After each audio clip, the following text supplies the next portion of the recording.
साथियों नमस्कार। मैं Sanjay Saraswat sunshine India channel के सभी शुभचिंतक मित्रों को हार्दिक स्वागत करता हूं और नमस्कार प्रेषित करता हूं। साथियों, जैसा कि आप सभी जानते हैं कि उत्तर प्रदेश के प्रयागराज जिले में पूर्ण कुंभ महाकुंभ चल रहा है।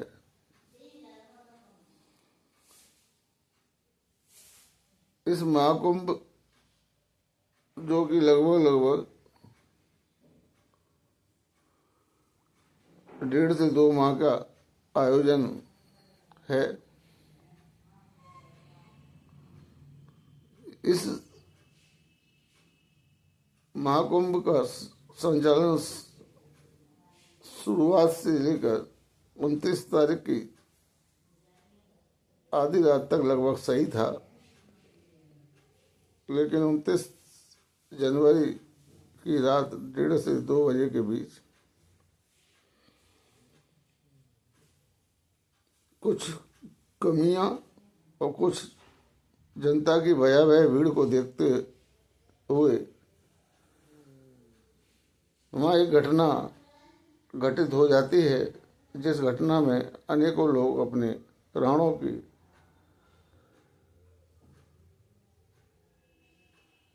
न्योछावर कर चुके हुए हैं।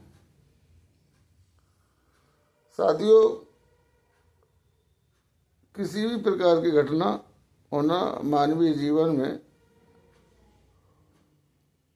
किसी के संगठन या किसी व्यक्ति पर दोष डालना तो बहुत आसान होता है, और ये तो भी सत्य है कि कुछ ना कुछ कमियों के कारण ही घटनाएं घटती हैं।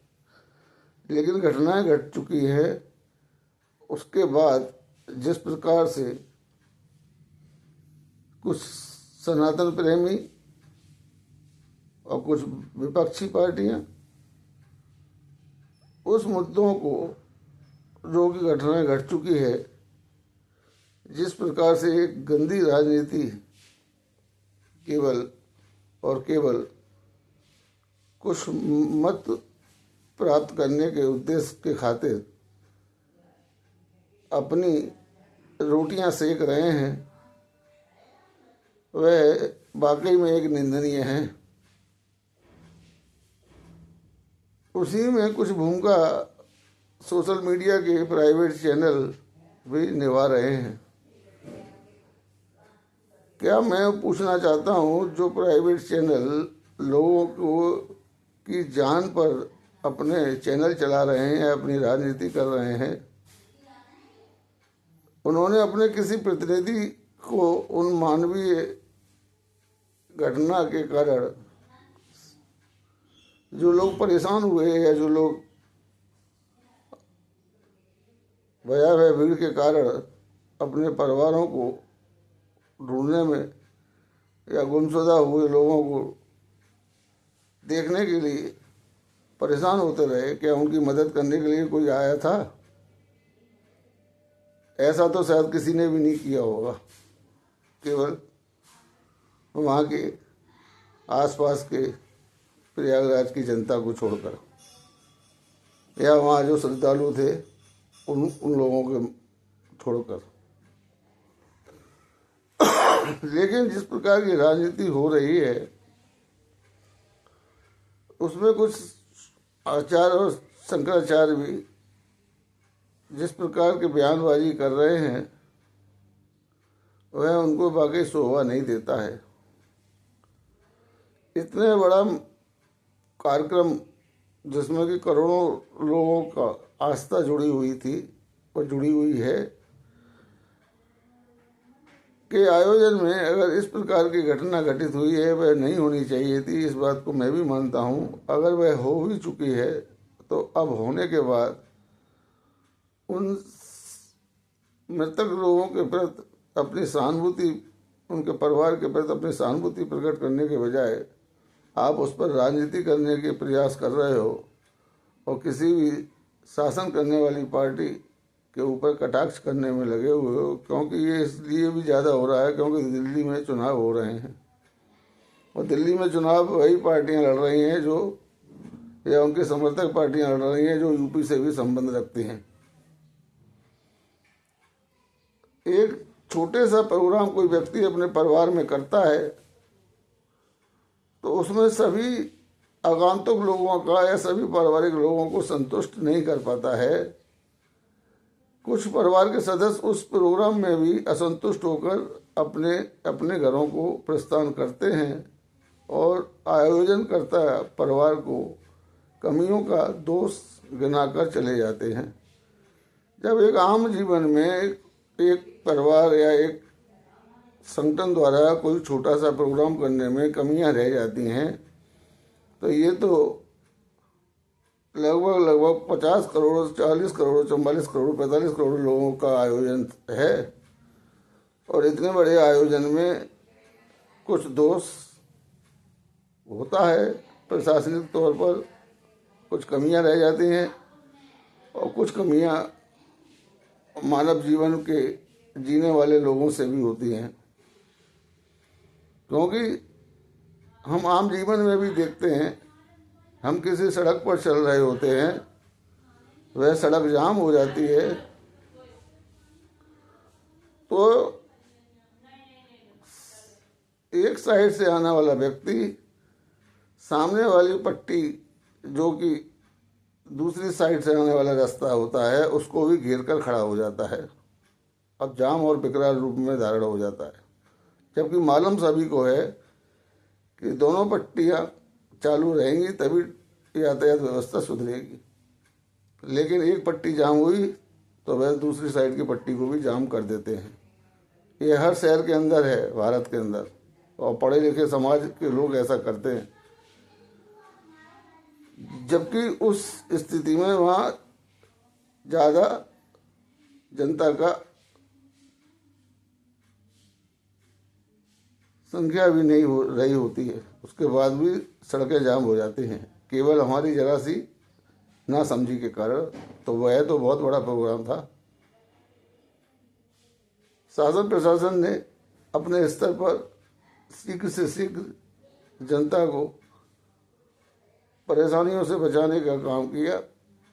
हमें ऐसा, और कुछ वह लोग जो कि जातिवादी राजनीति कर रहे हैं, उनमें से एक संगठन है चंद्रशेखर रावण जी का। उनके शुभचिंतक या उनके समर्थक तो सनातन धर्म की आस्था पर ही विकराल चोट करने पर तुले हुए हैं। अरे भाई, आप खुद सनातन धर्म से जुड़े हुए हो, आपको सनातन धर्म से आपका परिवार का ताल्लुक रहा है, लेकिन कुछ राजनेताओं के भड़काने में आकर आप अपनी आस्था को भी तला जलन देने का प्रयास कर रहे हो। ठीक है, नहीं है आपकी भावना तो नहीं है, लेकिन कुछ अच्छा किसी के प्रति नहीं बोल सकते हो तो बुरा बोलने का भी आपको किसी भी धर्म के प्रति अधिकार किसने दे दिया है? एक तरफ आप बाबा साहब भीमराव अंबेडकर जी के विचारों का दुहाई देते हुए नहीं थकते हो, वह भी केवल अपने फायदे के अनुसार। अगर आप बाबा साहब भीमराव अंबेडकर जी के विचारों को मानते हो तो संपूर्ण रूप से मानो। ये नहीं कि जहाँ हमको फायदा दिखता है, जहाँ हमको लाभ दिखता है, वहाँ बाबा साहब भीमराव अंबेडकर जी आ जाते हैं, उनको सामने लाकर अपनी राजनीति चमकाने की कोशिश करते हो, और जहाँ आपको फायदे का सौदा नहीं दिखता है वहाँ बाबा साहब के विचारों को याद भी नहीं करते हो, उन विचारों पर मनन भी नहीं करते हो। बाबा साहब महान व्यक्ति थे। अरे अगर उनके पथ चिन्हों पर चलना चाहते हो तो बाबा साहब ने कभी आम जनता में भेद नहीं किया, वह सभी जनता को साथ लेकर चलने के हितैषी थे। लेकिन उन्होंने उच्च वर्ग के लोग हों, चाहे समाज, सनातन धर्म के समाज के किसी भी धर्म के लोग हों, जाति के लोग हों, किसी के ऊपर कटाक्ष नहीं किया था। आप जिस प्रकार से बाबा साहब अम्बेडकर की आड़ लेकर वे संविधान निर्माता हैं भारत के, और रहेंगे, उनको कोई भुला नहीं सकता है देश का नागरिक।